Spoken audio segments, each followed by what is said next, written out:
नमस्कार। जय श्री महाकाल। मैं पंडित शेषनारायण आचार्य आप सभी को आने वाला 29 तारीख को जो शनि की जो बदलाव आ रही है, जो शनि की साढ़े साती की चर्चा हो रही है, जो शनि अब मीन राशि में जाने वाली है, तो इस पे क्योंकि इसलिए प्रधानता है जो ये 29 मार्च को अपना जगह परिवर्तन कर रहा है। आज जब ये मीन राशि में जा रहा है तो मीन राशि में पहले से ही 5 ग्रह विद्यमान है और छठे शनि भी उसमें जा रहा है।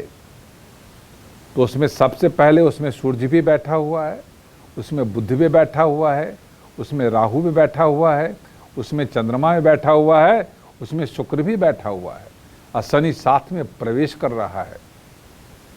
शास्त्र मानता है जब कोई भी ग्रह एक जगह स्थिर होता है तो उसका प्रभाव बहुत अच्छा देखने को मिलता है।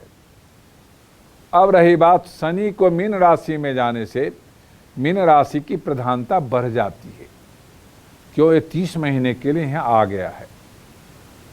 शनि की साढ़े साती की चर्चा कर लेते हैं। शनि के साढ़े साती की चर्चा इस प्रकार से है, जिस घर में बैठता है उसको हृदय बोलते हैं और जिस घर को छोड़ के आता है उसको पैर बोलते हैं और जिस घर को आगे देखता है उसको मस्तिष्क बोलते हैं। तो 3 जगहों पे अपना 7.5 साल की प्रतिक्रियाओं को दर्शाता है। तो जिन लोगों का मीन राशि है उनके लिए जो आने वाला 2.5 साल हृदय पे बैठा हुआ शनि है, इससे पहले पिछले 2.5 साल तक उनके मस्तिष्क पे था। तो दिमाग तो काम कर रहा था मगर उसका बेनिफिट पूरा नहीं मिल रहा था। पर आने वाले 2.5 साल में यदि आप बौद्धिक क्षमताओं के साथ आप अच्छा कुछ प्रयोग करते हैं, यदि विद्यार्थी को है उसका शनि की साढ़े साती आ गया है, उसका मीन राशि है, तो उसके लिए भी अच्छा अवसर देखने को मिलता है। यदि वो व्यापारी है और उसका भी शनि की साढ़े साती आ गई है, उसके लिए भी ये लाभकारी है। यदि यात्रा करने वाले लोग हैं उसके भी शनि साढ़े साती आ गई तो उसके लिए भी अच्छा समय देखने को मिल रहा है, क्योंकि मकर राशि को साढ़े साती छोड़ रहा है, कुंभ राशि का पैर रह चुका है, हृदय मीन राशि का हो गया, मस्तिष्क मेष राशि का हो गया। अब ये देखना है जब कोई भी आप साढ़े साती की चर्चा करते हैं तो हृदय की प्रधानता होती है। अब हर वस्तु अपने आत्मा से श्रद्धा हो, भक्ति हो, संतुष्टि हो, ज्ञान हो, व्यापार हो, सभी आपके यहाँ पे संचय होता है। अब रही बात, लोग शनि की साढ़े साती से भयभीत तो होते हैं। कहते किस घर में आपका यदि मीन राशि है तो अलग आपका कौन सी घर में बैठा हुआ है जन्मपत्र के हिसाब से उसके विचार करना बहुत जरूरी होता है।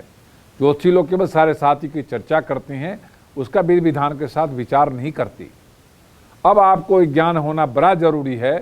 जो आपका यदि मीन राशि है, आपके लग्न में बैठा हुआ है, मीन राशि का लग्न है और उसमें चंद्रमा है, उसमें शनि प्रवेश कर चुका है और अभी कई ग्रहों का साथ में एक साथ युति है, तो ऐसे परिस्थिति में आप अपने स्वास्थ्य का तो ध्यान रखिए। या स्वास्थ्य में यदि स्वास्थ्य का ध्यान रखेंगे तो आप बहुत ज़बरदस्त स्वस्थ रहेंगे।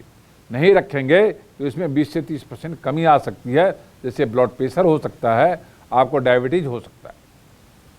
यही मीन राशि यदि आपके जन्म लग्न से दूसरे जगह पे है जहां धन और भाग्य की चर्चा की जाती है, यहाँ पे यदि आप वहाँ पे आपका है तो आप व्यापार में कहाँ कहाँ निवेश करना चाहते हैं, तो आपको सावधानी बरतना पड़ेगा कि यदि आपके जन्म लग्न से दूसरे घर में यदि मीन राशि का है तो आपको ध्यान रखना है। जो आप भूमि में निवेश करते हैं तो अच्छा खासा लाभ मिलता है, आप गोल्ड में निवेश करेंगे तो लाभ मिलेगा, आप शेयर में निवेश करेंगे तो आपको हानि हो सकता है। आप यदि इसी में और अन्य और किसी वस्तु को यदि एकत्रित करके करेंगे तो उसमें अच्छा खासा लाभ दिखाई देगा। और आप किसी से पार्टनरशिप करेंगे तो आपको हानि होगा। आप यदि स्टूडेंट है तो आप कोई कंपटीशन दे रहे हैं तो आपको रात 12 बजे से लेकर के सुबह 4 बजे तक नहीं पढ़ना चाहिए। यदि आप पढ़ेंगे उस टाइम में तो आप अपनी सफलता नहीं प्राप्त कर सकती। जब भी 3 बजे सुबह से लेकर 10 बजे सुबह तक यदि आप पढ़ाई करेंगे तो अच्छा खासा सफलता ले सकती हैं। इस समय जो व्यापार शुरू करने वाले हैं उसके लिए भी अच्छा समय देखने को मिलता है। यदि आप जन्म से दूसरे घर में, यदि आपका शनि मीन राशि का है, तो वो यदि लोहे का व्यापार करती हैं, वो यदि खाने का व्यापार करती हैं, यदि ज्वेलरी का व्यापार करती हैं, वो केमिकल का व्यापार शुरू करती हैं, तो उस व्यापार का आयु लंबा होगा और अच्छा खासा लाभ दिखाई देगा। पर पार्टनरशिप में नहीं करने की जरूरत है। इसमें सरकारी अड़चनों से बचने की जरूरत है, ध्यान देने की जरूरत है। आपको मार्केट में उधारी में 2.5 साल शुरुआत कर नहीं बेचनी है, ये ध्यान रखने की जरूरत होता है। आपका यही यदि मीन राशि तीसरे घर में मित्र के घर में बैठा हुआ है आपके जन्म लग्न के स्थिति के हिसाब से, तो आपको ध्यान देना पड़ेगा। जो यहाँ पे आप मित्रों से सावधानी बरतें और अपने आप पे ज़्यादा विश्वास करें, अपने बातों को मोनोपोली रखें और किसी के हाथ में किसी की गारंटी ना लें। 2.5 साल यदि लेते हैं तो उतना ही लें। यदि आप दान देते हैं उस हिसाब से, यदि आप किसी को पैसे दे देते हैं, सपोर्ट करते हैं या जिम्मेदार लेते हैं तो आप बचाव हो सकता है, नहीं तो आपको बाद में परेशानी हो सकती है। आपको अपने भाई से ज़्यादा शेयर करना चाहिए। उनके साथ पार्टनरशिप इस समय में अलग नहीं करने से आपको अवश्य हानि हो सकता है। अपने रिश्तेदारों से आपको झगड़ने की ज़रूरत नहीं है। यदि आप झगड़ा कर लेते हैं तो आपको कई तरह से परेशानियों पैदा कर सकते हैं, इसलिए सावधानी बरतने की ज़रूरत है। ये एक ऐसा समय है जो मित्र बंधु और रिश्तेदार बंधु को हाथ जोड़ करके अपने आप को सफलता की तरफ लेके जाना चाहिए। यदि आपका चौथे घर का, यदि मीन राशि में आपके जन्म स्थिति चौथे घर में है, तब भी आपको ध्यान रखने की ज़रूरत है। क्यों? यदि आपका माताजी हैं तो माताजी को ज्वाइंट पेन और शुगर होने की संभावना है, तो उससे उनको ध्यान देकर के उनको इलाज करवाना चाहिए। साथ ही सुखी होने के लिए आपको प्रॉपर्टी में निवेश करना चाहिए, आपको एफडी में निवेश करना चाहिए, आपको गोल्ड में निवेश करना चाहिए। म्यूचुअल फंड में आप म्यूचुअल फंड में शेयर म्यूचुअल फंड में निवेश करने से आपको लाभ अच्छा खासा हो सकता है। आप यदि दूसरे और कहीं निवेश कर जाते हैं, यदि ब्याज पे लगाते हैं तो डूब जाएगा आपका, और कोई वस्तु स्टोर कर लेते हैं तब भी आपको हानि हो सकती है। इस तरह से आपको सावधानी बरतने की ज़रूरत है। यदि आपके 5वें घर में है जन्म स्थिति से, तो आपका बुद्धि कहीं न कहीं महीने में 10 दिन कन्फ्यूजन प्रदान करेगा, विल पावर छोड़ देगा, तो आप उसको ध्यान रखने की जरूरत है। उस टाइम में अपने आप को स्थिर रखें। आपका यदि संतान है, तब पुत्र हैं, तब पुत्रों को मैथ और साइंस की पढ़ाई की तरफ ज़्यादा ध्यान देने की जरूरत है, उस कमज़ोर हो सकता है। और आप अपने बुद्धि को स्थिर रखने के लिए आप लगातार व्यापार को पढ़ें, अपने आप को पढ़ें, अपने परिवार को पढ़ें और अपने आप को गुस्सा छोड़ दें। और ऐसा कोई खान पान है जिससे आपको बचने की ज़रूरत है, तो आप अच्छी खासा सफलता ले सकती हैं। यदि आपका मीन राशि, कन्या राशि, 6ठे घर में यदि आपका मीन राशि का यदि चल रहा है शनि के सारे साथी, तब भी आपको ध्यान देने की ज़रूरत है, क्योंकि यहाँ पे आपको रोग आ सकता है यदि ध्यान नहीं देंगे तो। पेट खराब हो सकता है, सर्दी जुकाम की मात्रा आपको बढ़ सकता है, अनावश्यक शत्रु पैदा हो सकता है। ध्यान देंगे तो किसी प्रकार का कोई नेगेटिव थॉट्स नहीं आएगा, यह अच्छा लाभ भी दे सकता है। यदि आप किसी की सेवा करते हैं, कहीं पे जाए कुछ दान करते हैं, अपने व्यापार पे ध्यान देते हैं, अच्छा खासा सफलता मिल सकता है।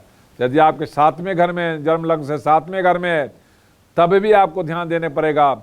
यदि आपका लाइफ पार्टनर है, उसके साथ आप 2.5 साल तक अपने आप को हाथ जोड़ के रखें, उनसे फाइट के मूड में ना आएँ, आप उनसे रिलैक्स मूड में रखें, कन्फ्यूजन मूड में नहीं आएँ, उसको अपने आप को सुदृढ़ रखें, इमोशनल बढ़कर अपने आप को सुदृढ़ रखेंगे तो आपको जो दाम्पत्य जीवन यानी पारिवारिक जीवन सुखी रहेगा और कहीं से कहीं तक आपको कन्फ्यूजन नहीं होगा। आपको यदि 8वें घर में है तो आप वाहन यदि चलाते हैं तो आपको ध्यान रखना पड़ेगा, जो वाहन में आपको वाहन ठुकने का डर होता है, लाल रंग का वाहन का प्रयोग नहीं करना चाहिए। आपको काले रंग का वाहन भी ध्यान से चलाना चाहिए। नीले पीले वाहन यदि लेते हैं तो कोई प्रॉब्लम नहीं है। आपको चोट लगने का भय होता है बाथरूम में, तो सावधानी बरतनी चाहिए।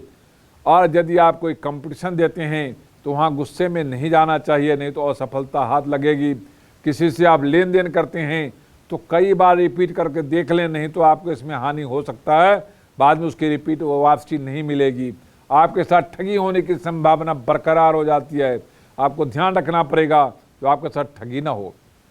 आपके लग्न से 9वें घर में यदि मीन राशि बनता है, शनि के सारे साथी है, तब भी आपको ध्यान देना पड़ेगा। तो इसमें आपका भाग्य धर्म दोनों बढ़ने की स्थिति में है, मगर आपसे गलती होने की वजह से यह अवश्य वस्तु की हानि हो सकती है, समाज में प्रतिष्ठा जा सकता है, पर यदि आप ध्यान देंगे तो प्रतिष्ठा मल्टीप्लाई हो सकती है। यदि इस तरह से 10वें घर में यदि आपका मीन राशि है लग्न स्थिति से, तो आपको अपने पिता की तरफ ध्यान देना चाहिए और अपने कर्म को पूरी तरह से बारीकी से ध्यान रखते हुए आप देश विदेश में व्यापार की सोच बना सकते हैं। केबल के फैक्ट्री में यदि आप चला रहे हैं या उसमें काम कर रहे हैं तो अच्छा खासा आपको लाभ दिखाई देगा। यदि आप सर्विस कर रहे हैं तो मार्केटिंग क्या कर रहे हैं या सेल्स का देख रहे हैं तो इसमें अच्छा खासा आपको मार्जिन और आपको प्रमोशन मिल सकता है। यदि आपका 11वें घर में है तो 11वें घर का मीन राशि का लग्न से 11वें घर में है, तब भी आपको ध्यान देने की ज़रूरत है, क्योंकि इसका स्वामी भी शनि है और एक्टिविटी पॉइंट देखा गया। आप अपने आप को कहाँ पैसा बचा सकते हैं, कहाँ निवेश करके आप उसको मल्टीप्लाई कर सकते हैं, तो इसमें आपको ध्यान देने की ज़रूरत है। जो मीन राशि वाले जो 11वें घर में जो मीन राशि का परिस्थिति है वो कहता है जो आपको अच्छे खासे यदि गोल्ड में निवेश करते हैं, प्रॉपर्टी में निवेश करते हैं, खाने के वस्तु में निवेश करते हैं, तो कुछ नए वस्तु में जो शेयर मार्केट में इक्विटी में निवेश करते हैं तो अच्छा खासा आप लाभ कमा सकते हैं।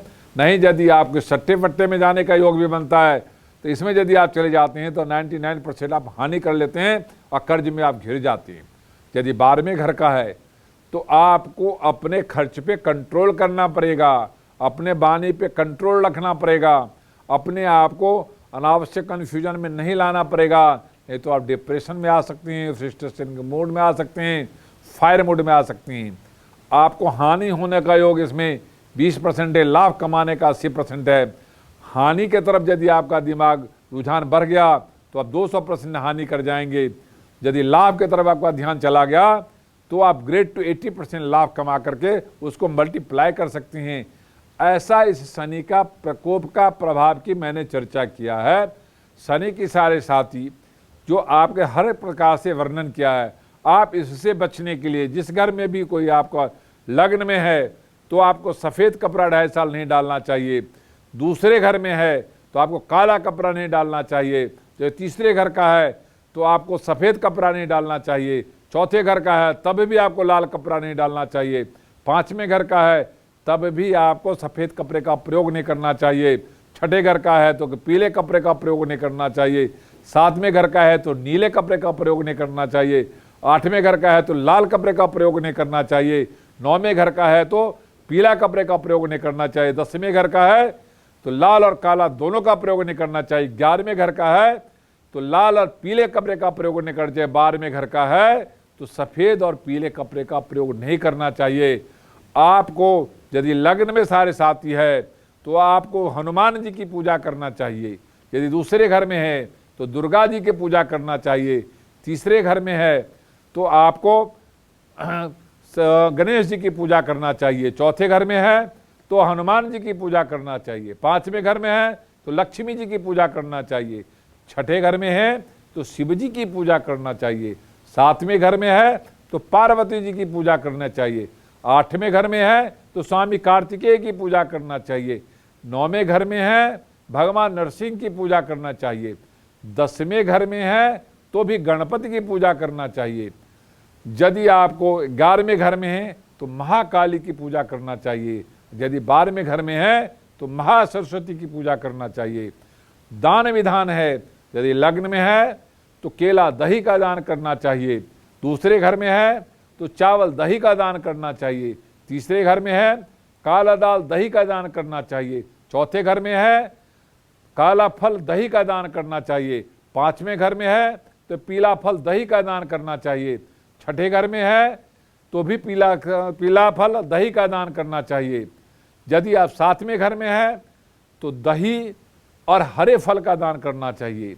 8वें घर में है दही लाल फल का दान करना चाहिए। 9वें घर में है दही और केला का दान करना चाहिए। 10वें घर में है तो हरे रंग का अंगूर दही का दान करना चाहिए। 11वें घर में है अनार फल और दही का दान करना चाहिए। 12वें घर में है तो सेव और दही का दान करना चाहिए। इस तरह से यदि आप दान करते हैं तो अच्छा फल दिखाई देता है। यदि आप भगवान शनि को प्रसन्न करना चाहते हैं तो लग्न में है तो आप सरसों तेल का दिया पीपल के जड़ में जलाना चाहिए। यदि आपका दूसरे घर में है तो घी का दिया हनुमान जी के सामने जला देना चाहिए। तीसरे घर में है तो आपको सरसों तेल का दिया काली जी के जला देना चाहिए। चौथे घर में है तो घी का दिया लक्ष्मी जी के सामने जला देना चाहिए। 5वें घर में है तो तिल तेल का गणेश जी के सामने जला देना चाहिए। 6ठे घर का है तो आपको तिल तेल का दीपक हनुमान जी के सामने जला देना चाहिए। 7वें घर है तो घी का दीपक शिव जी के सामने जला देना चाहिए। 8वें घर में है तो तेल का दीपक कार्तिकेय के सामने जला देना चाहिए। 9वें घर में है तो घी का दीपक महालक्ष्मी के सामने जला देना चाहिए। 10वें घर में है तो तिल तेल घी का दीपक पीपल के जड़ में जला देना चाहिए। 11वें घर में है तो घी का दीपक आपको पीपल के जड़ में दिखा करके आंवले के जड़ में रख देना चाहिए। और यदि 12वें घर का है तो घी का दीपक पीपल के जड़ में दिखा करके आम के वृक्ष के नीचे रख देना चाहिए, तो आपको अच्छा खासा फल दिखाई देता है। यदि इस तरह से आप उपासना करते हैं, छोटी छोटी चीज का ध्यान रखते हैं, तो शनि ग्रह आपको लाभ ही देगा, हानि नहीं पहुंचाएगा। जो कोई विद्यार्थी है वो भी कर सकता है, जो नया व्यापार कर रहा है वो भी कर सकता है। यदि वो किसी के मैरिज नहीं हो तो वो भी इस प्रयोग करेगा तो उसको सफलता मिलेगी। किसी प्रकार का जो धोखा दरिद्र परेशानी है, इसमें ऐसा छोटे छोटे प्रयोग करने से आपको अच्छा फल दिखाई देगा। ये वीडियो यदि आपको अच्छा लगा हो तो लाइक करना, सब्सक्राइब करना, शेयर करना ना भूलें। ओम शांति।